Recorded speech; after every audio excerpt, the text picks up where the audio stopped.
Esta es la tarde en el continente americano. Cuando anochece en Europa y amanece en Asia, así cae la tarde en el continente americano y transcurre la noche y el amanecer en el resto del mundo. La tarde. Hola, bienvenidos a la tarde de NTN 24, el canal de las Américas. Soy Idania Chirinos, como siempre, un gusto y un compromiso acompañarlos cada día. Un hecho que se repite en la frontera entre Colombia y Venezuela. Una persona ha muerto y 3 han resultado heridas en un nuevo tiroteo registrado en una de las trochas o pasos irregulares en la línea limítrofe. Todo ocurrió en la zona denominada La Isla. Está ubicada en las cercanías del puente internacional Francisco de Paula Santander, que conecta a la ciudad colombiana de Cúcuta con la venezolana de Ureña. Las autoridades sospechan que el enfrentamiento se produjo entre bandas que buscan mantener el control del contrabando.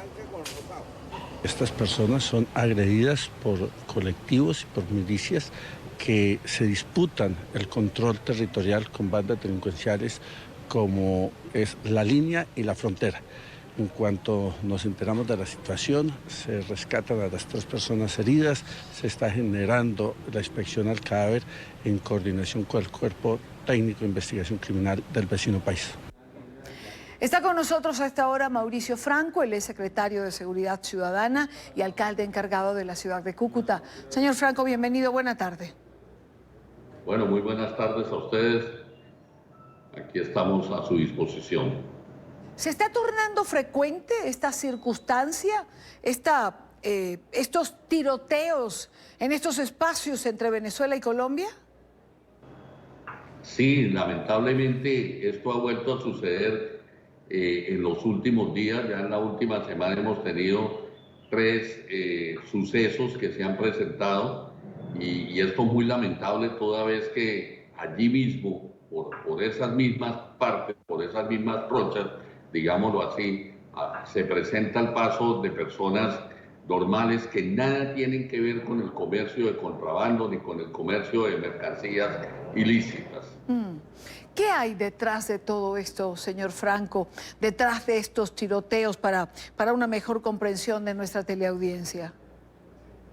Bueno, lamentablemente esto es de años atrás, el manejo de todos estos pasos ilegales o trochas que han sido utilizados por bandas delincuenciales para todo lo que es el paso de combustibles ilegales, productos cárnicos, mercancía ilegal, y esto se ha tomado todo lo largo de la frontera. A lo largo de la frontera existen más de 60 pasos ilegales en el solo departamento norte de Santander. Entonces, esto es muy lamentable porque allí mismo, cuando se producen los cierres de frontera, las personas se ven obligadas a acudir a estos pasos irregulares o a estas trochas con el propósito de entrar a solicitar asistencia médica, de entrar a veces los niños a los colegios, como ya se presentó hace poco más de un mes.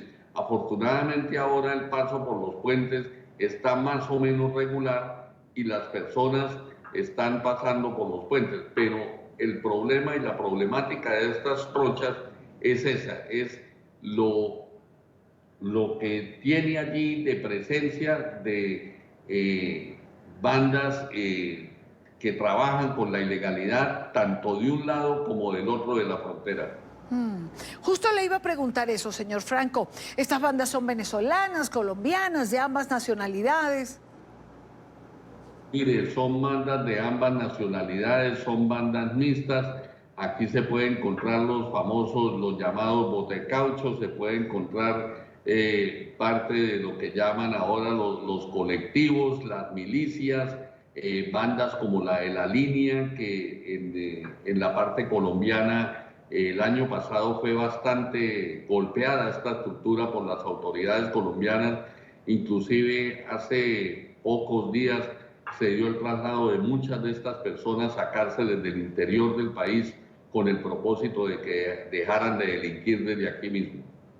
Ahora, como secretario de Seguridad, señor Franco, ¿qué puede hacerse? Esto, usted lo ha dicho, es una actividad que conocemos hace muchos años atrás y es bastante complicado de manejar la situación. Es muy complicado, por tanto, no es posible encontrar una colaboración de parte del vecino país, del gobierno del vecino país.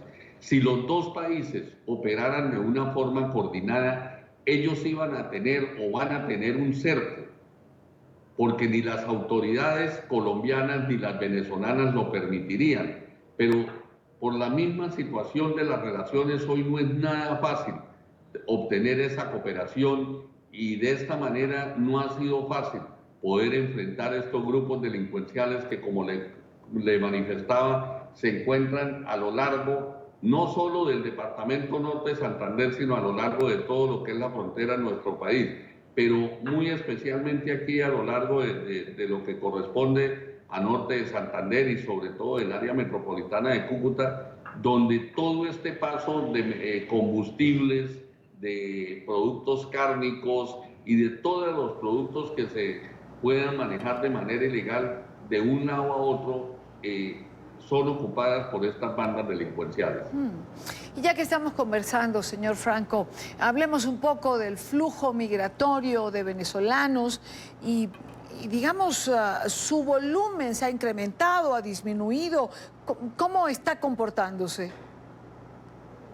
No, se viene manejando de la misma manera. Nosotros tenemos más o menos cotidianamente el mismo flujo migratorio que nomás por el puente Simón Bolívar oscila entre las 35.000 personas que cruzan diariamente, por el Francisco de Paula Santander más o menos unas 8.000 a 10.000 personas y por el puente La Unión aproximadamente unas 5.000 personas. De esta manera nosotros diariamente tenemos este flujo bajó un poco inmediatamente después de los días del concierto, pero después fue adquiriendo la normalidad de nuevo y como se pudo observar en los primeros días después del concierto que la frontera fue cerrada y los puentes fueron cerrados, entonces allí mismo lo que vimos fue un incremento del paso de personas por los pasos ilegales o llamados trochas, situación que nos pone más en peligro la vida de estas personas, toda vez que por allí mismo también transitan los grupos ilegales. Quiero agradecer a Mauricio Franco, secretario de Seguridad Ciudadana, alcalde encargado de la ciudad de Cúcuta, en Colombia. Gracias por estos minutos en NTN 24. Bueno, muchas gracias a ustedes. Y si de frontera hablamos, también en el departamento colombiano de norte de Santander se ha registrado una nueva incursión de la Guardia venezolana. Al parecer, 40 uniformados ingresaron a la vereda La Chinita, en la zona rural de Cúcuta. Aparentemente, patrullaban el sector. La Cancillería colombiana ha calificado el hecho como provocador. La incursión de militares venezolanos se registró el lunes 6 de mayo a las 3 de la tarde en el sector El Hueco, vereda La Chinita, zona rural de Cúcuta. Según información de habitantes del sector, alrededor de 40 uniformados de la Guardia Nacional Bolivariana ingresaron de manera ilegal a territorio colombiano por cerca de 20 minutos.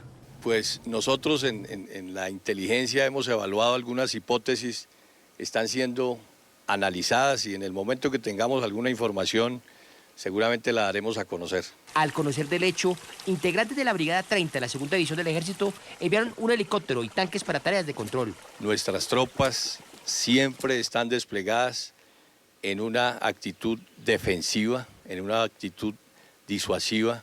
En un comunicado, la Cancillería colombiana calificó el hecho de provocador por parte del régimen de Nicolás Maduro que afecta a las comunidades de la zona de la frontera. 5:14 minutos, hora costa este de los Estados Unidos. Revisamos otros temas que hacen parte de la agenda informativa de este día. Es noticia la reacción del periódico digital OK, Diario, ante la decisión del régimen venezolano de expulsar al periodista Joan Guirado, quien se encontraba cubriendo la actividad que se desarrollaba ayer en la Asamblea Nacional. Este medio de comunicación no descarta que lo sucedido sea una consecuencia de las investigaciones que han adelantado sobre la presunta financiación del partido español Podemos con dinero del régimen venezolano. Este es un informe de Marcelo Moncayo en Madrid. Hola, ¿qué tal? Saludos para ustedes en la tarde, amigos televidentes. Desde Madrid, OK Diario asegura que la expulsión de su periodista desde Venezuela demuestra que este medio de comunicación digital es incómodo para el régimen de Nicolás Maduro. Todo esto porque OK Diario lleva varios meses investigando la supuesta financiación que hizo en su momento el presidente venezolano Hugo Chávez a varios miembros de lo que hoy es el partido político Podemos. Desde Madrid, el periódico digital OK Diario reaccionó ante la expulsión de su periodista de territorio venezolano. Joan Guirado viajó días atrás a Caracas para seguir el desarrollo del operativo Libertad, impulsado por el presidente interino de Venezuela, Juan Guaidó. Desde su periódico aseguran que Joan sentía que lo estaban siguiendo. Los últimos días, los 2 últimos días y las últimas horas de ayer, él se notaba ya perseguido, vigilado. Y se desencadenó muy rápido. Cuando él me manda la crónica, me dice me voy a esconder, y es lo último que supimos de él hasta 4 o 5 horas después, cuando ya esta persona nos comunica que había sido retenido por el SEBIN. El jefe de redacción de OK Diario no descarta que esta expulsión pueda ser una consecuencia del trabajo periodístico que realiza este medio de comunicación desde hace varios meses en relación a la supuesta financiación que habría dado el entonces presidente de Venezuela, Hugo Chávez, a políticos españoles que luego formaron el partido Podemos. Nos hemos sentido muy cerca de Venezuela, del pueblo venezolano, de su lucha por la libertad, y es verdad que nosotros hemos sido un periódico que ha investigado mucho las relaciones y los vínculos del partido Podemos con el régimen chavista, desde Maduro y desde antes de Maduro con Chávez, ¿no? Y bueno, pues eso es verdad que a nosotros allí se nos mira con otros ojos. Nosotros hemos sacado informaciones de allí que perjudican al régimen, que perjudican a Podemos, y es evidente que no somos amigos. Hechos como este confirmarían los datos difundidos por la ONG Reporteros Sin Fronteras, en donde se demuestra que Venezuela ha caído en el ranking mundial de la libertad de prensa, pasando de la posición 143 en el 2018 a la 148 de 180 en el año 2019. Televidentes de la tarde, y se espera que Joan Guirado, el periodista de OK Diario, esté en las próximas horas aquí en España. Este es el informe para la tarde. Marcelo Moncayo, NTN 24, Madrid. Es noticia la tensión mundial ante la decisión de Irán de no continuar cumpliendo con parte del acuerdo nuclear firmado en el 2015. El régimen de Teherán aseguró que reducirá sus obligaciones, entre ellas la de no poner límite al nivel de enriquecimiento de uranio, mientras Rusia señala a Estados Unidos de crear un escenario complejo al retirarse del pacto del año pasado. Desde Europa aseguran querer mantener en pie el acuerdo para que Irán no pueda obtener una bomba nuclear. Sin embargo, algunos voceros europeos han sugerido imponer nuevas sanciones. Washington pide a Europa no caer en el chantaje de Irán. Es noticia la petición de la Fiscalía peruana de una condena de 20 años para el expresidente Ollanta Humala, señalado de presunto lavado de activos. El ente acusador ha informado sobre la posibilidad de solicitar prisión preventiva para el exmandatario y también para su esposa Nadine Heredia. En cuanto a la exprimera dama, el Ministerio Público solicitó una pena mayor en caso de ser hallada culpable. Heredia enfrenta 3 acusaciones por hechos punibles, lo que podría llevarla a la cárcel por 26 años y 6 meses. Es noticia el decreto firmado esta mañana por el presidente de Brasil, Jair Bolsonaro, con el que flexibilizó las reglas para la posesión, el porte y la comercialización de armas para tiradores deportivos, cazadores y coleccionistas. Esta medida se extenderá también a políticos elegidos para algún cargo público, camioneros, periodistas que cubran asuntos policiales, abogados, agentes de tránsito y empleados de empresas de transporte de valores. La medida modifica la ley en la materia, sancionada en el año 2003 y que declaraba exclusivo el uso de armas para la Fuerza Armada y la policía. En el acto de oficialización, los representantes celebraron poniendo sus manos como si estuvieran disparando. Es noticia la primera comparecencia ante la prensa del hijo del príncipe Harry y Meghan Markle.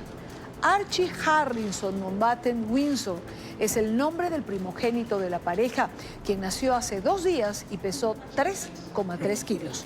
El niño es el octavo bisnieto de la reina Isabel II. La monarca, de 93 años, junto a su esposo, el duque de Edimburgo, ya han conocido al nuevo miembro de la familia real. El momento más esperado tras conocerse la noticia del nacimiento del primogénito de los duques de Sussex llegó. 2 días después de su nacimiento, el príncipe Harry y su esposa Meghan Markle presentaron este miércoles a su hijo. A pocas horas de realizarse la primera sesión de fotos oficial de la pareja con su bebé, anunciaron a través de sus redes sociales el nombre del niño. El duque y la duquesa de Sussex se complacen en anunciar que han llamado a su primer hijo Archie Harrison Mountbatten Windsor. Esta tarde, Su Alteza Real presentó a Su Majestad la Reina a su octavo bisnieto en el castillo de Windsor. Desde su recién estrenada residencia de Frogmore Cottage, los dichosos padres hablaron con orgullo del nuevo integrante de la realeza británica. Es mágico, es muy maravilloso y tengo a los 2 mejores chicos en el mundo, entonces estoy muy contenta. Sí, ya ha sido un sueño, han sido unos días muy especiales. El bebé ha cambiado tanto en 2 semanas que básicamente estamos monitoreando cómo será el proceso durante este mes. Pero parece que cambia con cada día, entonces quién sabe. Archie Harrison Mountbatten Windsor es el octavo bisnieto de la reina Isabel II, el séptimo en la línea de sucesión al trono y el primer mestizo que nace en el seno de la familia real. Justamente este último tema ha despertado un sinfín de comentarios racistas, críticas y especulaciones desde que se conociera el compromiso del príncipe Harry con Meghan Markle, de ascendencia afroamericana. Para algunos expertos en la realeza, esta unión y la incorporación de ese gen afroamericano son un signo de progreso y de fortalecimiento de la corona ante el mundo, en especial porque es la primera vez que una mezcla de razas se produce dentro de la Casa Real. Hasta el momento, el primogénito de los duques de Sussex no ostentará el título de príncipe, a menos que la reina decida lo contrario. El título que posiblemente se le otorgará es el de conde de Dumbarton, si sus padres lo desean. Seguimos con el programa cuando son las 4:30, hora Quito, en Ecuador. El secretario de Estado de los Estados Unidos, Mike Pompeo, visitará Rusia para conversar, para hablar sobre la crisis en Venezuela. Será el 13 y el 14 de mayo. Según informó el Ministerio de Asuntos Exteriores ruso, que el fin de semana pasado recibió en Moscú al canciller del régimen de Maduro, a Jorge Arreaza. Pompeo se reunirá con su par ruso, Sergei Lavrov, con el que ya compartió algunas palabras, recordemos, el lunes pasado, en la cumbre del Consejo Ártico en Finlandia. Desde el Reino Unido, el secretario de Estado de los Estados Unidos, Mike Pompeo, lanzó fuertes críticas a los gobiernos que aún apoyan al régimen de Maduro. Es vergonzoso ver a líderes, no solo en el Reino Unido, sino en los Estados Unidos también, que continúan apoyando al asesino dictador, Maduro. Y no es el mejor interés de nuestro país que esos líderes que aseguran defender el nombre del pueblo venezolano, que a través de un mecanismo constitucional han designado a Juan Guaidó como el presidente interino, quien es el líder debidamente elegido allí. Y Maduro, que está con el tiempo contado, ve a líderes estadounidenses o líderes de este país que continúan proveyendo apoyo al régimen que ha ocasionado tanta devastación y destrucción. Quiero saludar a esta hora a John Piechowski, él es subsecretario adjunto para asuntos del hemisferio occidental. Muchísimas gracias por estar con nosotros. Buena tarde. Hola, muy buenas tardes. Señor Piechowski, el secretario Pompeo ha anunciado este viaje a Rusia para reunirse con su par Lavrov. ¿Qué podemos esperar de este encuentro? Bueno, pues el secretario Pompeo celebra de vez en cuando llamadas y reuniones con el ministro Lavrov porque las relaciones bilaterales entre Estados Unidos y Rusia tienen que ver con tiene una envergadura muy amplia. Yo creo que sí hablaremos sobre el tema de Venezuela. Hemos hablado muy claramente que Rusia no ha contribuido a la restauración de la democracia en el país, y por lo tanto yo creo que el secretario Pompeo lo va a reiterar. Pero es importante reconocer que la democracia en Venezuela, la restauración de la democracia allí, es un asunto que realmente estamos ayudando al pueblo venezolano a conseguir, y queremos que todos los actores en el mundo contribuyan a ese mismo fin. ¿Cree usted que es posible una negociación entre Estados Unidos y Rusia, un acuerdo para afrontar el problema, el tema Venezuela, de alguna manera conjunta? Bueno, la diplomacia se trata de comunicarse y de expresar la perspectiva de un país. Y lo hemos hecho muy a menudo con los rusos. Vamos a seguir transmitiendo nuestras posiciones, pero yo creo que lo que queremos ver al fin y al cabo son acciones concretas que contribuyan a la restauración de la democracia en Venezuela. Señor Piechowski, ¿qué sería para usted una acción concreta de parte de Rusia en el sentido que usted señala? Bueno, hemos hablado de la presencia de efectivos militares rusos en Venezuela y cómo es un elemento desestabilizador. Y yo creo que sería en parte eso, y también yo creo que si Rusia habla con el liderazgo del entorno de Nicolás Maduro, sí, yo creo que comunicar que ahora es el momento de dejar Venezuela y dejar que siga un proceso y una transición democrática. ¿Está usted de acuerdo con el secretario Pompeo cuando señala el día de hoy que es vergonzoso que diplomáticos en los Estados Unidos y también en el Reino Unido sigan apoyando al régimen de Nicolás Maduro?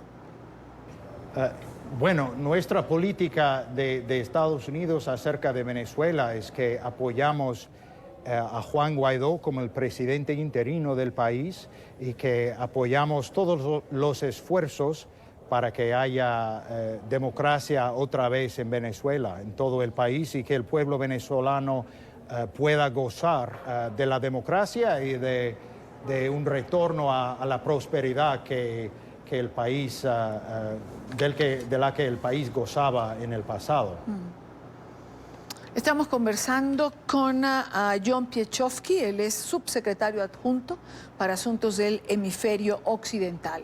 Señor Piechowski, su área evidentemente es el área diplomática, pero quiero hacerle una pregunta en relación al área militar, concretamente al almirante Craig Faller del Comando Sur, a quien hemos visto activos declarando en las últimas semanas en relación a Venezuela, a la actuación de los militares venezolanos. ¿No termina esto entorpeciendo el trabajo diplomático que ustedes hacen por otro lado?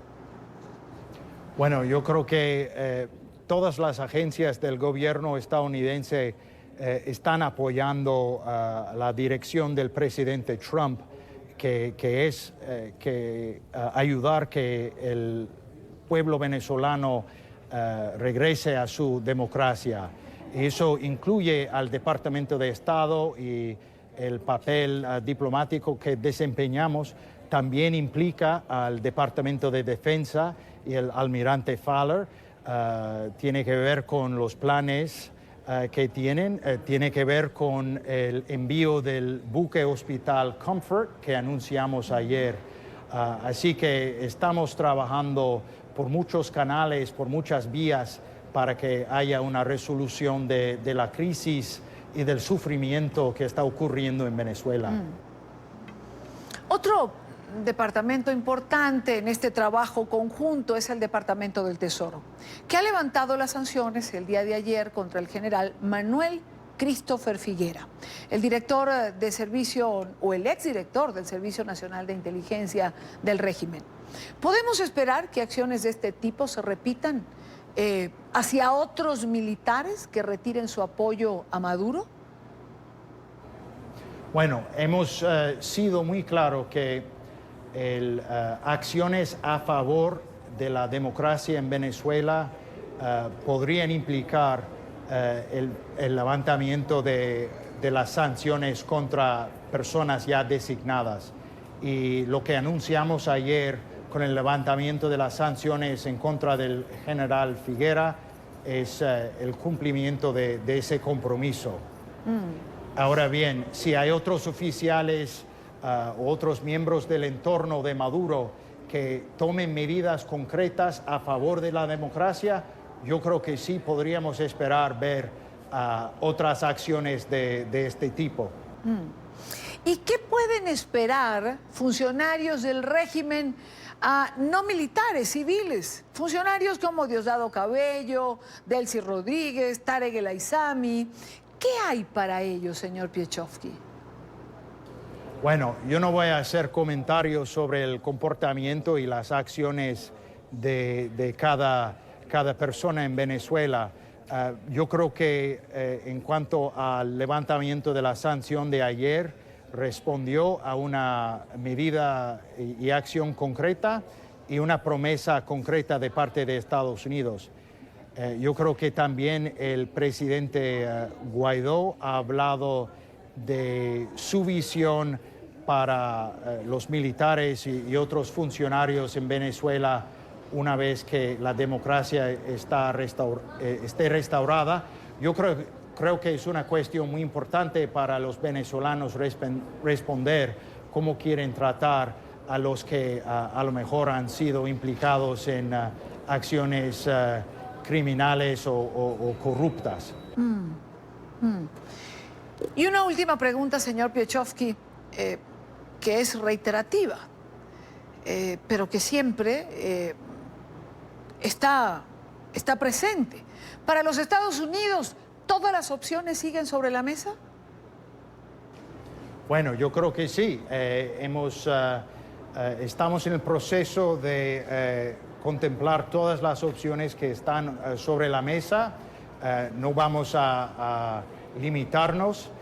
Yo creo que a la vez que desarrollamos todas las opciones, está muy claro que estamos muy activos en el campo diplomático, trabajando con nuestros socios en el Grupo de Lima, trabajando con nuestros socios en Europa y apoyando la sociedad civil y a Juan Guaidó y la Asamblea Nacional y todos los actores democráticos en Venezuela y también con el pueblo venezolano.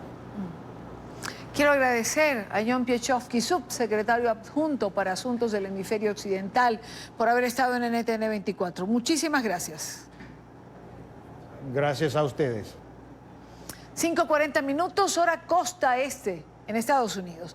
Nuevamente, uno de los funcionarios del régimen de Venezuela, señalado por los Estados Unidos de haber negociado una salida para Nicolás Maduro, responde a Washington.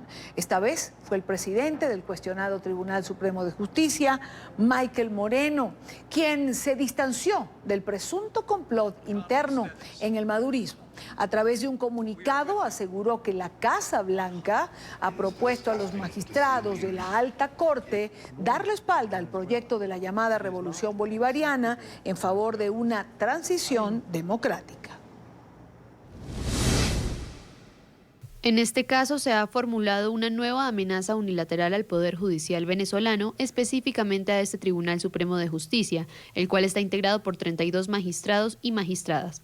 En este sentido, denunciamos ante el país y la comunidad internacional que los Estados Unidos de América intentan con este ultimátum que el Poder Judicial venezolano se ponga al margen de la democracia y propicie un golpe de Estado.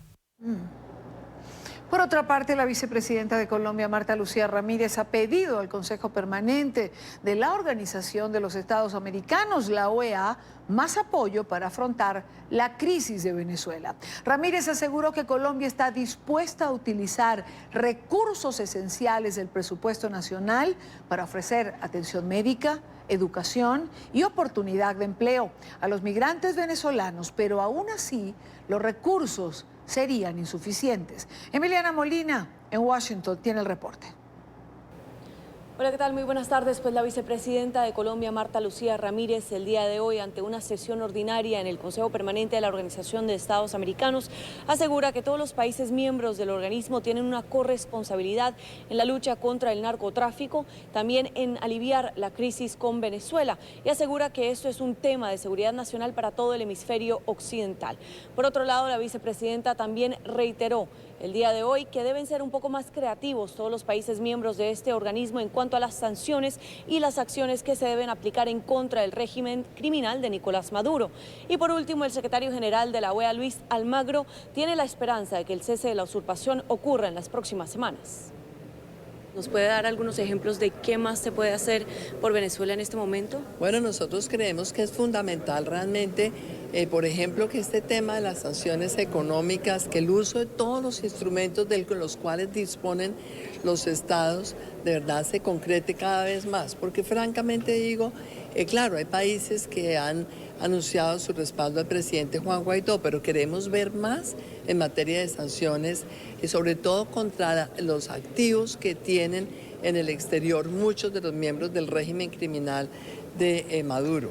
Pero todavía queda un trabajo para terminar de consolidar el restablecimiento democrático y el restablecimiento institucional del país. Así que ojalá que eso se dé pronto y que se dé en las próximas semanas.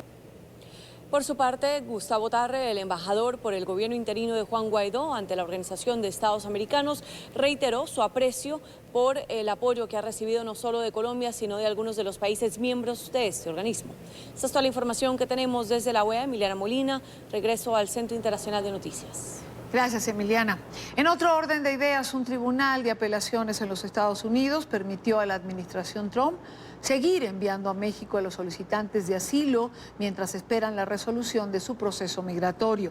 El mandatario ha calificado la decisión judicial como una victoria para su gobierno. El informe es de nuestra cadena aliada, La Voz de América. La administración Trump podrá seguir enviando a los solicitantes de asilo de vuelta a México. Eso mientras la justicia estadounidense evalúa el historial de estos inmigrantes. El presidente lo tomó como una victoria judicial y aseguró que el muro en la frontera sur está siendo construido. El caso aún está bajo consideración y podría acabar en la Corte Suprema, pero hasta entonces un tribunal de apelaciones ha dado vía libre al gobierno para mantener su política migratoria.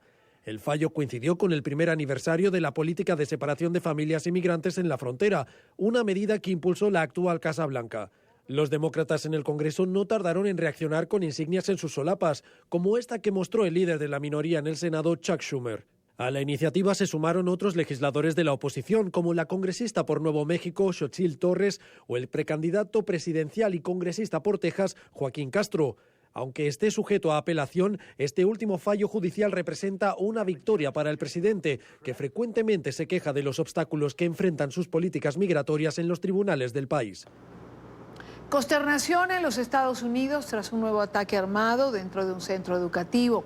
El trágico suceso ocurrió en las afueras de Denver, en Colorado, a escasos kilómetros de la escuela Columbine, donde hace 20 años 2 estudiantes asesinaron a varios compañeros.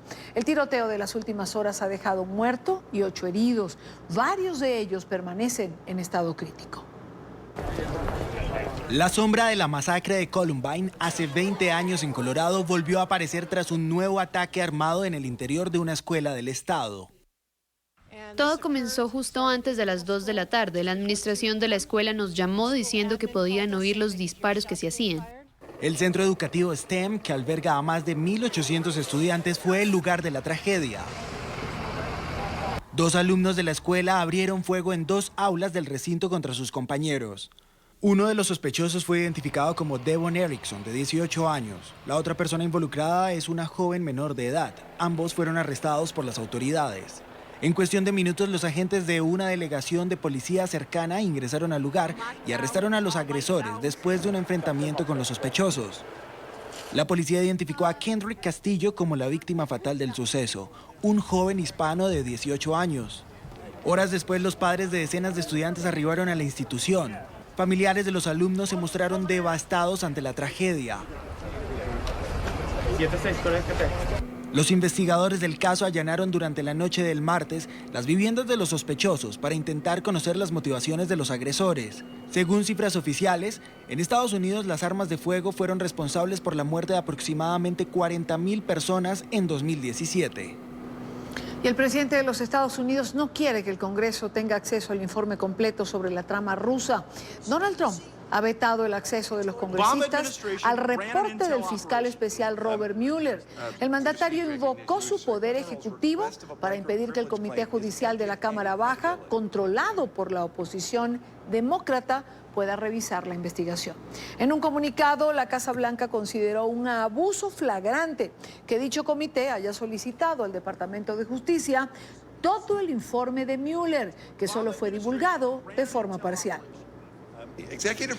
El privilegio ejecutivo existe para ayudar a la presidencia a funcionar, para asegurar que el presidente reciba buenos consejos y pueda tomar decisiones importantes sin interferencia del Congreso. Pero eso no está en juego aquí. Estamos pidiendo información que ya no está solamente en poder del presidente y sus más cercanos consejeros. Simplemente estamos pidiendo la verdad que muchos ya conocen, pero que está siendo retenida del público. Los investigadores saben la verdad, el fiscal general la sabe, los altos miembros de este comité la saben y ese privilegio ya no aplica. Lo que sí que aplica es el interés del pueblo estadounidense en la verdad y la necesidad de que este comité haga su trabajo para proteger nuestras elecciones, a nuestra seguridad nacional, para hacer que el presidente rinda cuentas y asegurar que nadie, ni siquiera el presidente ni el fiscal general, están por encima de la ley.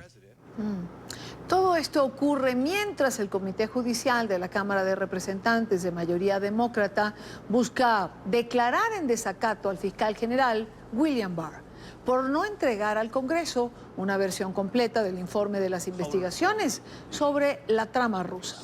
El pasado lunes, recordemos, venció el plazo dado a Barr para que entregara el reporte de las investigaciones del llamado Russiagate sobre los posibles vínculos entre el equipo electoral del presidente Trump y funcionarios rusos durante la campaña para las elecciones de 2016.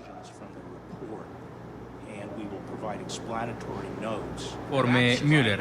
Aunque debemos tener acceso al informe Mueller, nuestra lucha es por la defensa del Congreso como una rama independiente para hacer que el presidente, cualquier presidente, sea llamado a rendir cuentas. Siempre estamos viendo que la administración intenta torpedear al Congreso y al pueblo estadounidense. El presidente ha dicho que se opondrá a cualquier citación y a cualquier solicitud de documentos. Esto no tiene precedentes. Si permitimos que esto siga así, esta obstrucción significa el final de la vigilancia del Congreso. Como rama del gobierno no podemos permitir que esto siga sucediendo.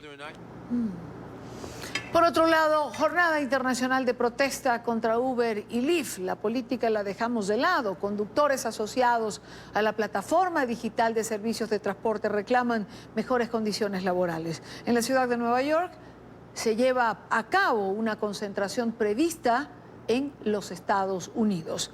Alejandro Rincón tiene la noticia. Alejandro. Hola, feliz tarde para todos. Nos conectamos con ustedes desde el exterior de las oficinas centrales de Uber y Lyft, que en la ciudad de Nueva York han sido el principal punto de concentración de los trabajadores asociados a estas dos plataformas digitales de contratación de servicios de transporte público, que ya están cansados del detrimento progresivo en sus condiciones, no solo salariales, sino laborales, con el objetivo de ponerlos a ustedes en un mejor contexto de lo que en particular para los conductores hispanos ha representado el recibir cada vez menos dinero por arduas horas de trabajo. Fíjense en la evaluación que hacen algunos de estos conductores sobre el por qué ya no representa para ellos una oportunidad económica trabajar como conductores de Uber o de Lyft. Yo me buscaba de $3,000 a 2,700, 2,800 por ahí.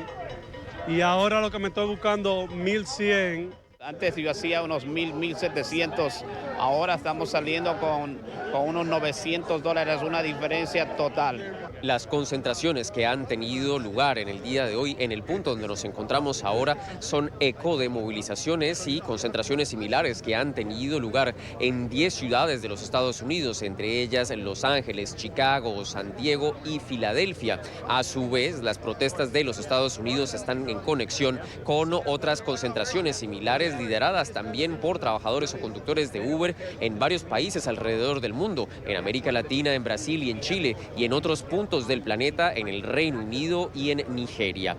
Condiciones que son similares las que enfrentan ahora estos trabajadores alrededor del mundo, que ven cómo la disminución esencial en sus ingresos afecta en particular su calidad de vida. Significa manejar más horas en la calle para poder compensar los gastos con el dinero que produces. Significa un chofer estresado manejando. Es una bomba de tiempo. Para mi familia es difícil porque tengo que cubrir muchos gastos y encima cuando el carro se daña es demasiado los gastos. La jornada internacional de protesta de los trabajadores de Uber y Lyft sucede justo cuando una de estas dos compañías, Uber, se alista para salir a cotizar a la Bolsa de Valores de la ciudad de Nueva York en una oferta inicial de acciones prevista o valorada en por lo menos $90.000 millones, lo que representaría enormes ingresos para los directivos de estas compañías y no necesariamente para los trabajadores. Justo esta también es una de las razones alrededor de las cuales se ha levantado en esta jornada una voz de protesta de parte de los trabajadores. En reacción a lo que hemos tenido en el transcurso del día de hoy, la compañía ha entregado una declaración a NTN 24 en la que asegura que los conductores están en el centro de la operación del servicio y están dispuestos a seguir trabajando con ellos con el objetivo de ir mejorando progresivamente sus condiciones laborales. Es todo lo que tenemos para ustedes por ahora. Continúen con más en la tarde. Gracias, Alejandro, gracias por la información. Es tiempo de una nueva pausa en la tarde. Al regreso, más sentencias del Tribunal Supremo de Justicia madurista contra diputados venezolanos por apoyar la Operación Libertad. Esta tarde dio luz verde para el allanamiento de la inmunidad parlamentaria de otros 3 legisladores. Regresamos, les decimos quiénes son y qué está pasando en Venezuela en este momento. Continuamos con más en la tarde de hoy. El Tribunal Séptimo de Control del Estado de Aragua dictó privativa de libertad contra Carmelo Gallardo y Gabriel Flores, médicos que fueron detenidos en el marco de las protestas en la ciudad de Maracay el pasado 30 de abril. Carmelo Gallardo es especialista en hematología y el actual presidente del Banco de Sangre del Hospital Central de Maracay. También preside la Sociedad de Médicos Especialistas de ese centro de salud. El doctor se encontraba en la avenida Las Delicias y solo cargaba consigo una pancarta. Tras su detención, los uniformados lo trasladaron a la 4ª División de la Guardia Nacional Bolivariana. Le imputaron los delitos de obstrucción de la vía pública, alteración del orden público, resistencia a la autoridad y agavillamiento. A Flores, un joven médico cirujano de 26 años, lo abordaron agentes de la Policía Regional cuando se encontraba atrapado en el tráfico que generó esta manifestación. Quiero saludar en esta parte del programa a quienes van a ser nuestras invitadas. María Andreina de Gallardo, esposa del médico Carmelo Gallardo. Como les dije, hematólogo y jefe del servicio del Hospital Central de Maracay. Y Ámbar Estrada, esposa del médico cirujano Gabriel Flores. Ambas bienvenidas, gracias por acompañarnos. Hola, muy buenas tardes. Gracias por la invitación. No, gracias a ustedes, gracias a ambas por estar aquí. María Andreina, comencemos contigo. ¿Has podido ver al doctor Gallardo, a tu esposo? ¿Has podido tener comunicación con él? Todos los días lo veo. No estoy recibiendo bien el audio, ¿ah? ¿Aló? ¿Escucha? ¿Aló? ¿Aló? Ok, ahí te oigo mejor. María Andreina, ¿me repites, has podido tener contacto con tu esposo? Sí, he tenido contacto con mi esposo. Ok. ¿Qué pasó con él? Es decir, la información que tenemos es que estaba simplemente en la calle con una pancarta el día de las manifestaciones. ¿Qué pasó? ¿Por qué se lo llevan? ¿Cuál es la circunstancia? Sí, violando sus derechos como ciudadano. Solamente estaba transitando y marchando libremente, libertad de expresión. No estaba construyendo la vía ni nada por el estilo. Solamente estaba, lamentablemente, pues, arbitrariamente lo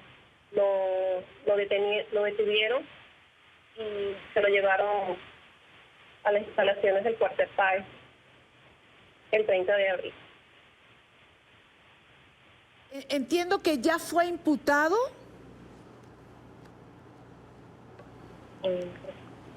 Sí, el 2 de mayo fue presentado ante el Palacio de Justicia. Le habrían imputado los delitos de obstrucción de la vía pública, alteración del orden público, resistencia a la autoridad, agavillamiento. A ver, ¿por qué contra su esposo, que además, si uno busca información en relación a él y a su quehacer, lo único que puede encontrar son cosas buenas? Su trabajo ha sido salvar vidas, hoy el régimen lo tiene preso, cuentan todas las acciones humanitarias que su esposo venía realizando en el hospital. ¿Por qué este ensañamiento contra él? Mi esposo siempre ha sido altruista, siempre ha estado velando por el bienestar de los pacientes, no solamente del Hospital Central, sino también del Hospital José María Vargas y del Banco Municipal de Sangre del Distrito Capital. Siempre ha estado en beneficio a los niños oncológicos, promoviendo la donación de sangre, sobre todo la donación de sangre.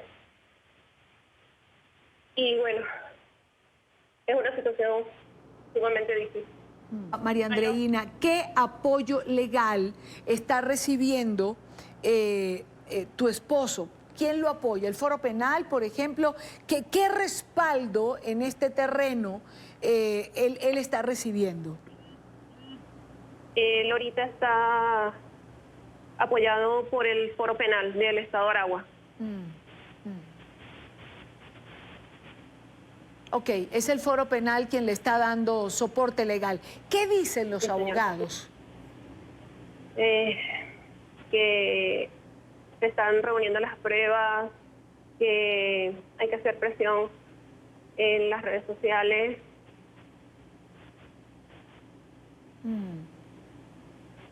María Andreina, sus compañeros médicos en el hospital han planificado alguna acción. ¿Qué dicen sus compañeros médicos? Eso también es importante.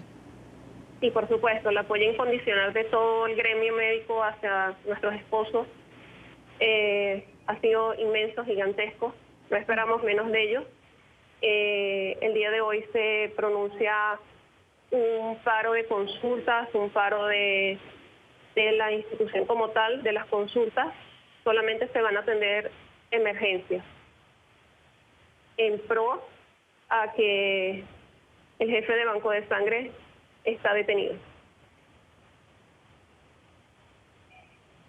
Bueno, la represión en el estado de Aragua, para nuestra teleaudiencia, Aragua es un estado del centro de Venezuela, es una de las más duras que hemos podido ver en los últimos tiempos, y cuando se producen manifestaciones, los detenidos siempre son en grandes cantidades. En esta oportunidad han detenido a estos dos jóvenes médicos que son íconos, digamos, dentro de este gremio, y además que se destacan en el caso de Carmelo por su labor altruista, como bien lo decía María Andreina. ¿Qué espera? ¿Qué espera María Andreina para los próximos días? La liberación de mi esposo, la liberación plena, el derecho de su... ¿El derecho de? El derecho Es difícil, yo sé que es libertad. yo sé que es una situación difícil, es una situación complicada, sobre todo cuando la profesión de sus maridos es la de salvar vidas y la de dar apoyo a los pacientes venezolanos que no viven el mejor momento, que trabajan con gran pasión cuando no tienen ni siquiera con qué hacerlo, que tratan de estar presentes para apoyar a quienes van y acuden a los hospitales en busca de alguna solución, y en momentos esa solución no se tiene, pero se compensa con estar allí y con intentar consolar cuando no hay la medicina a mano y hacer esfuerzos increíbles para buscar ese medicamento que puede salvar una vida. No es fácil, no es fácil. No solamente no es fácil, sino es la situación familia, es la situación de nuestros hijos. ¿Cuántos hijos? Padres. ¿Cuántos hijos tienen, Ámbar? Tenemos dos hijos. ¿De qué edad? Mi bebé tiene 3 años y una niña de 12. Ahora, María Andreina, ¿y los padres de su esposo entiendo que también dependen de él? Sí. Sí. Mi esposo no solamente mantiene a sus padres, sino que él es hijo único. Él es el que está pendiente de sus papás, de mantenerlos, de trabajar por ellos, de cada día levantarse y seguir luchando. Claro. Quiero tener unos minutos ahora con Ámbar Estrada, ella es esposa del médico cirujano Gabriel Flores, que también fue detenido el mismo día. Ámbar, en el caso de su esposo, entiendo que estaba atascado en el tráfico. Sí, él realmente estaba justamente pasando por el elevado de la avenida Puertas Aéreas, donde se forma el despelote, la protesta entre las personas asistentes a la protesta con los policías que estaban en el área. Él se detuvo y se le acerca uno de los policías y le pregunta que qué hace allí, y él simplemente le responde que está viendo, que puede estar donde quiera estar. Y comienza un forcejeo entre ellos y es donde no le da chance ni siquiera de escapar, sino de que simplemente se lo llevan. Y en el caso de su esposo, ¿qué dicen los abogados? ¿Está apoyado igualmente por el Foro Penal? Sí, está apoyado por el Foro Penal y por una persona muy allegada a él, la cual se podría decir que es un abogado privado, sí, pero está igualmente apoyado por las campañas y por el Foro Penal, haciendo todo lo posible para sacarlo lo más pronto. ¿Se ha comunicado usted con él? ¿Ha podido verlo? Sí, todos los días. De hecho, hoy nos permitieron hacer el día de visita, llevar a la familia, estar con él, compartir y bueno, verlo. ¿Y cómo está? ¿Cómo está su esposo? ¿Cómo está el esposo de María Andreina? ¿Cómo están de ánimo? ¿Qué dicen? Bueno, ellos están afectados de alguna u otra manera porque no se esperaban esto, no se esperaban que fuera de esta manera. Simplemente por Carmelo, en el caso de Carmelo, por estar en contra de un sistema, y en el caso de Gabriel, por transitar en una vía pública. Están afectados simplemente porque no están libres, no se sienten bien allí, pero sin embargo, bueno, no decaen en su lucha, se sienten empoderados porque saben que no están solos y que se está haciendo todo lo posible para sacarlos de allí.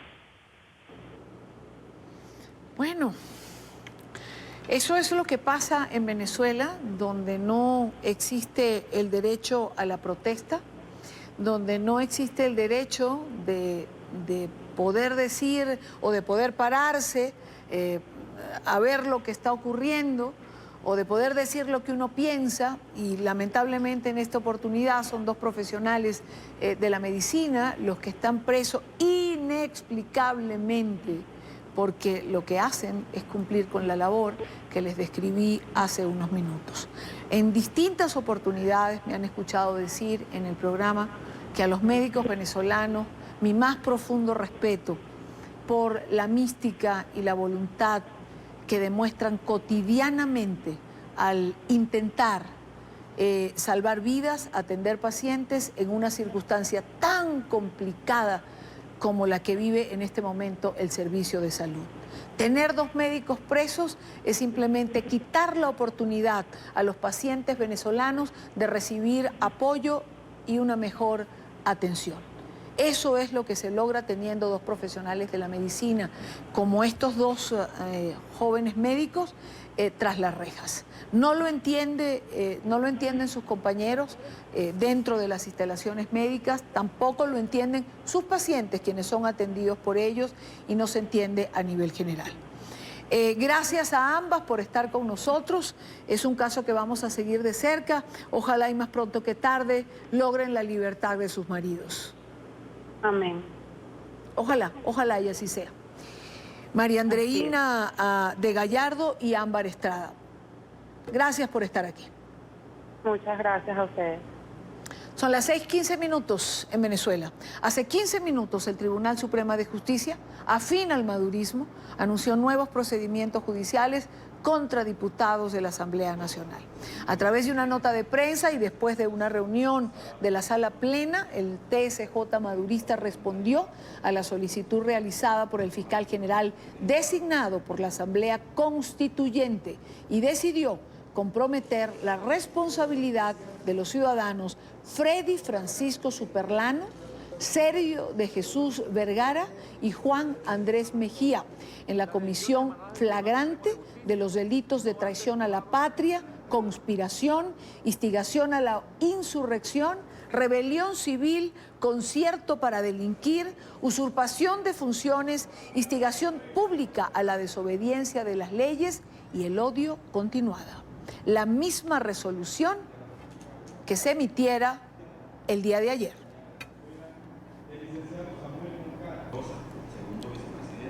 Antes de esta última resolución, la dirigente venezolana, la dirigente política María Corina Machado, calificó la decisión de la constituyente madurista de levantar la inmunidad a los primeros 7 diputados de la Asamblea Nacional para que sean procesados por su participación en la llamada Operación Libertad, que comenzó el 30 pasado de abril como una persecución política. El Tribunal Supremo, afín a Maduro, recordemos, lo hemos dicho ahora con esta última decisión, acusa a los legisladores de traición a la patria. Oliver Fernández estuvo con ella en Caracas. La cuestionada constituyente madurista y el Tribunal Supremo de Justicia no tienen competencia para allanar la inmunidad de los legisladores. Son organismos calificados como írritos. Para nosotros y para el marco jurídico, esa decisión no existe. No nos extraña cualquier medida de fuerza contra ellos hoy, ayer contra otros y mañana seguramente contra el resto. La dirigente María Corina Machado invitó a los parlamentarios a resguardarse ante la arremetida de un Estado criminal que persigue a través de instituciones ilegítimas. 2 instituciones írritas no existen. Hoy el único Tribunal Supremo de Justicia legítimo está en el exilio porque fue perseguido y expulsado por este régimen. Y solo sus decisiones son reconocidas por los venezolanos y deben ser reconocidas y mencionadas, calificadas como tal por toda la comunidad internacional. Bueno, protegerse, cuidarse, actuar en el derecho y en el deber a la legítima defensa. Todos sabemos lo que está ocurriendo con diputados que han estado incluso presos. Insisten en la intervención internacional. La única manera que garantiza que se vayan, porque ya se ha demostrado que solos no podemos, es que tengamos la ayuda internacional necesaria y por eso insistimos que ya no hay tiempo que perder. El Estado criminal ha penetrado todos los sectores de la sociedad. María Corina Machado enfatizó que para muchos el temor no es a la intervención, es a la justicia. Venezuela se ha convertido en un estado mafioso, el régimen que además ha penetrado todos los sectores de la sociedad. Y al final aquí hay mucha gente haciendo mucha plata y que aspiran que en caso de que tengan que librarse de Maduro, pues ese status quo se mantenga. Y obviamente los venezolanos sabemos que eso significaría la destrucción definitiva del país. No puede ser que las opciones tengan que ser la sumisión a un sistema de mafias o a la violencia descarnada de Maduro. Y es que los opositores han dicho que plantear una salida convencional sería banalizar el drama que se vive en Venezuela. ¿De verdad alguien cree que puede haber una transición en Venezuela con miembros del cartel de los soles o con líderes de los grupos paramilitares o con juristas del horror o con las mafias del oro o del narcotráfico o los que tienen vínculos con el terrorismo islámico? ¿De verdad creen que se puede cohabitar con estas mafias? Bueno, es como si en Colombia se hubiese colocado a Pablo Escobar en el gobierno para buscar un proceso de resolución de un conflicto, por Dios. Estos 7 legisladores no han querido ofrecer declaraciones a los medios de comunicación. Trascendió que la diputada Mariela Magallanes ya se encuentra refugiada en la residencia del embajador de Italia en Caracas. Es la información que manejamos desde la capital venezolana. Continúen con más de la tarde de NTN 24. Bueno, gracias a Oliver Fernández. Lo decía María Corina Machado, ¿no? La Asamblea Nacional de Venezuela es el único órgano reconocido a nivel internacional y a nivel nacional en Venezuela. Si no han podido desaparecer la Asamblea, si no han podido contra ella, aún habiendo nombrado la Asamblea Constituyente paralela, ¿cuál es el planteamiento del régimen en este momento? ¿Abrir procesos a cada uno de los diputados? Ya van 10. ¿Cuántos más en los próximos días? 6:21 minutos en Caracas, Venezuela. Corrupción y malversación de fondos de la misión diplomática del régimen de Maduro en Estados Unidos. Esa es la acusación que hacen exintegrantes del grupo que representó a Venezuela ante la Organización de Estados Americanos y ante las Naciones Unidas. Se trataría del uso irregular de los recursos destinados al pago de salarios, bonos y viáticos a los trabajadores. Según la denuncia, el embajador de Maduro, Samuel Moncada, desviaba el dinero a un presunto fondo de emergencia. Y los alimentos solo deteriora la condición social del pueblo. Nos acompaña precisamente una de estas funcionarias, Aibel Cárdenas, representante alterna de Venezuela ante la Organización de Estados Americanos entre octubre de 2014 y enero de 2019. Señora Cárdenas, buena tarde. Gracias a usted. Entiendo, tuve la oportunidad de conversar con algunos funcionarios en la Organización de Estados Americanos. Entiendo que usted durante un tiempo fue una chavista convencida. ¿Qué la lleva a distanciarse del régimen después de 5 años de trabajar en la misión que representaba precisamente a este régimen ante la Organización de Estados Americanos? Fui y soy una persona con principios orientados hacia la equidad, hacia la distribución equitativa del recurso, y cuando me di cuenta, y eso fue un proceso gradual, de que este proceso político iba hacia todo lo contrario, iba hacia el maltrato del trabajador, iba hacia el maltrato de los ciudadanos, iba hacia a una desmejora aguda de las condiciones de vida de los venezolanos, pues fui haciéndolo cada vez más evidente en mi entorno inmediato de trabajo, y luego en los últimos meses me fui inhibiendo de tomar la palabra en las diferentes comisiones en las que participaba o que se me habían asignado como responsabilidad. ¿En qué momento comienza a marcarse una diferencia entre lo que fue un antes y lo que fue un después? ¿En qué momento usted nota, siente esa diferencia que la hace asumir otra posición? Desde lo que ocurría en Venezuela, desde esa perspectiva, aquel conocido fallo del Tribunal Supremo fue en desconocimiento, digamos, grosso modo, ¿no? de la Asamblea Nacional. Generó en mí y en algunos de mis compañeros una reacción porque comenzamos a darnos cuenta de que realmente no había una división de poderes y de que obviamente en esas circunstancias no podría hablarse de democracia. En ese momento lo expresé. En aquel momento me acuerdo que le dije a quien estaba allí, algunas de las embajadoras, no me dejen salir del edificio porque yo no estoy de acuerdo con esto y me es muy difícil no decir que estoy en desacuerdo. Yo espero que se retracten. Y bueno, se retractaron, pero todos sabemos lo que ocurrió después. Luego, un momento también muy complicado para mí en lo personal. Estaba asistiendo a una reunión de la Organización Panamericana de la Salud.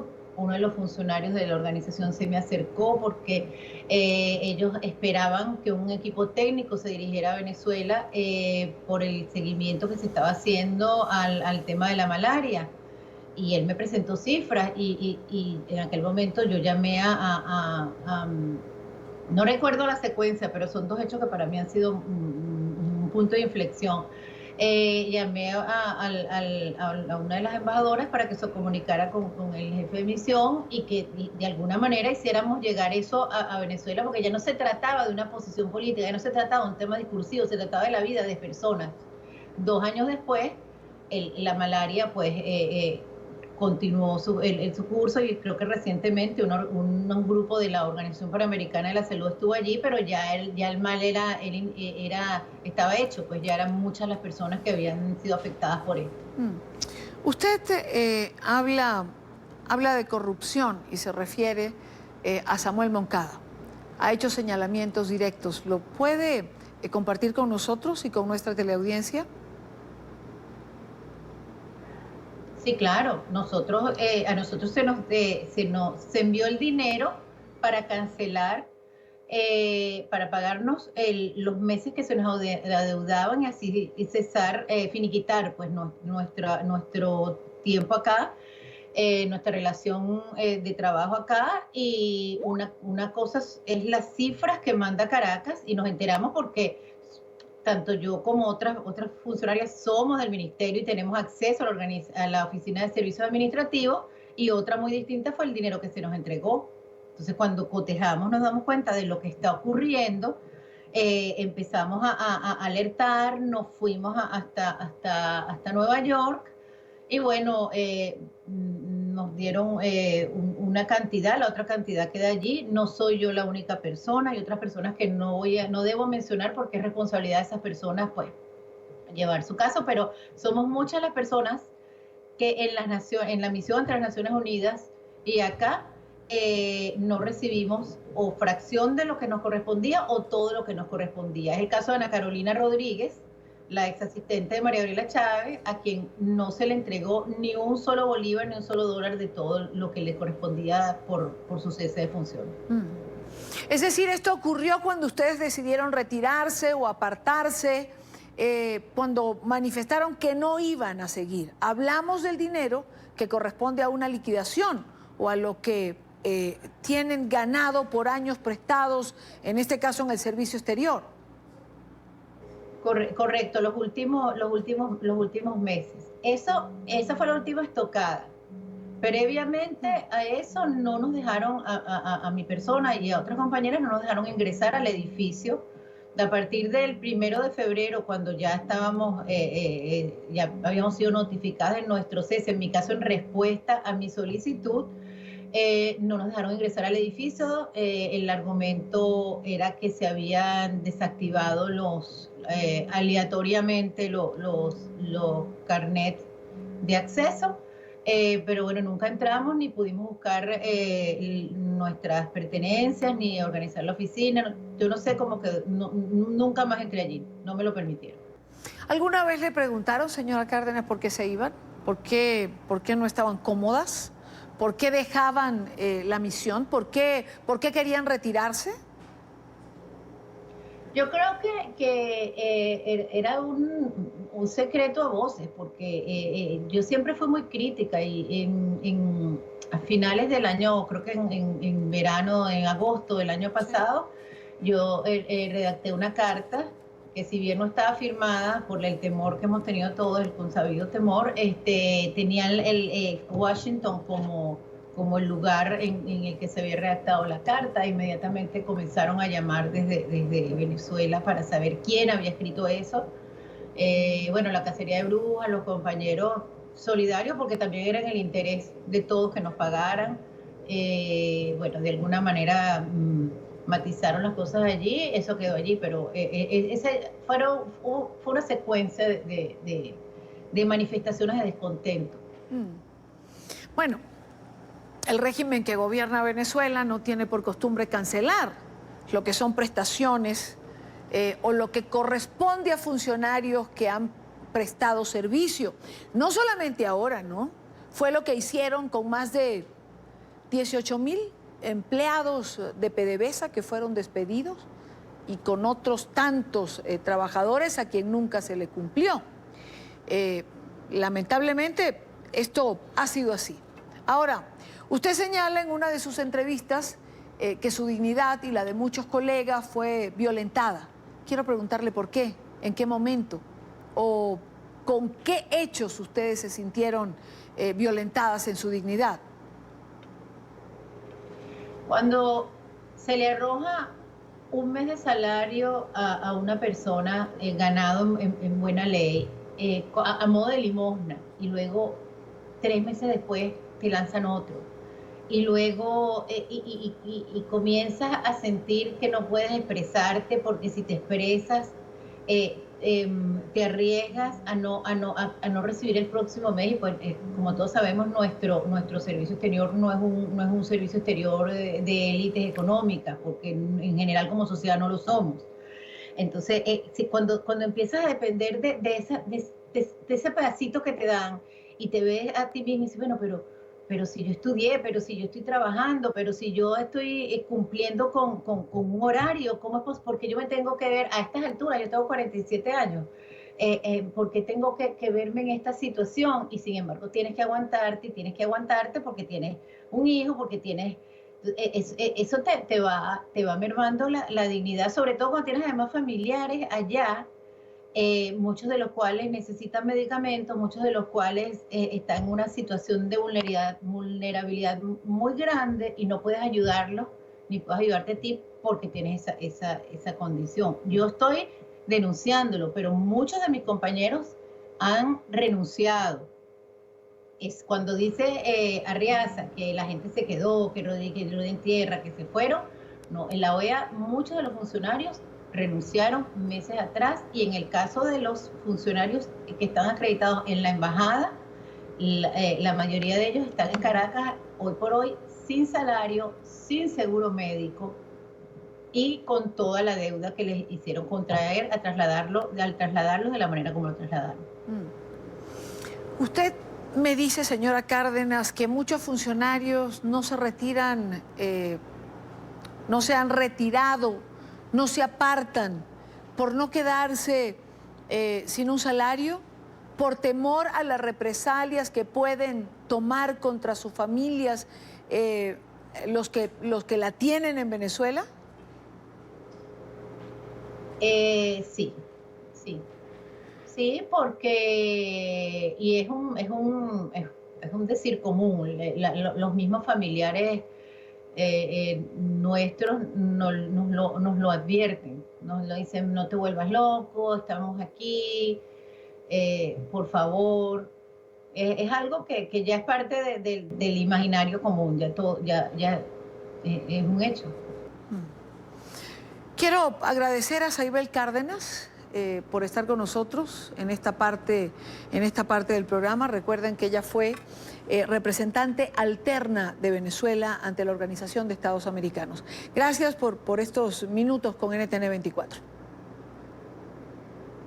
Gracias. Buena tarde.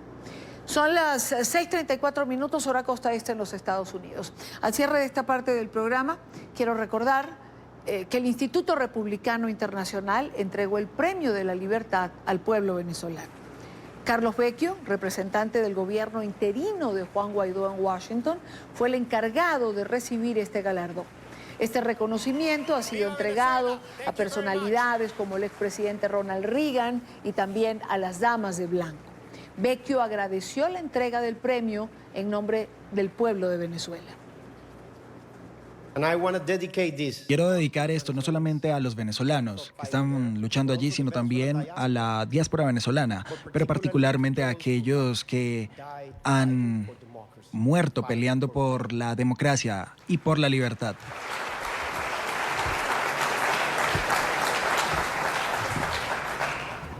Estamos enfrentando nuestra peor crisis humanitaria en nuestra historia reciente.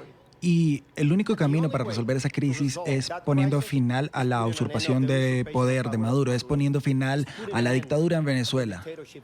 Esa es la única forma de detener el sufrimiento de los venezolanos y es lo que estamos haciendo ahora mismo en nuestro país. Hablando del embajador Carlos Vecchio, mientras esto ha ocurrido en Estados Unidos, en el oriente de Venezuela, el régimen acosa a la familia del embajador nombrado por el presidente interino Juan Guaidó. Maduro ha ordenado a la Fuerza Armada tomarse los terrenos en los que cultiva la familia de Carlos Vecchio. El mismo Vecchio lo ha denunciado en su cuenta de Twitter y ha escrito: el régimen de Maduro impide que mi padre, de 80 años, pueda seguir sembrando hortalizas en Caripe, en terrenos que pertenecen a 5 hermanos y 13 primos, algo que se ha hecho por 3 generaciones. Le digo a Nicolás Maduro, métanse conmigo, pero no con mi familia. Nada de lo que hace Nicolás Maduro va a frenar el cambio y que sigamos luchando ahora con más fuerza hasta lograr el cese de la usurpación. Te hago responsable de lo que le pase a mi familia.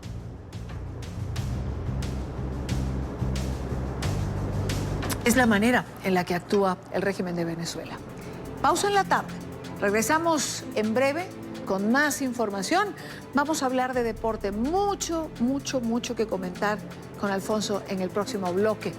Mientras tanto, les recomiendo una vez más suscribirse a nuestro canal en YouTube. Se los dejo en pantalla. Todos nuestros contenidos digitales, nuestra señal en vivo, nuestras entrevistas, www.youtube.com/NTN24. Conéctese a la información, conéctese con NTN24. Llegamos al final de la tarde de hoy. Recuerden seguir nuestras cuentas en Twitter, siempre con información en tiempo real. También nuestras cuentas en Instagram, otra plataforma para encontrarnos. En mis cuentas personales leo sus comentarios en todo momento. Mañana, como siempre, otro día para compartir, analizar, debatir la agenda informativa del día. Unos días más nutrida que otra, pero siempre con información en desarrollo. Tengan todos buena tarde. Les espero mañana, como siempre.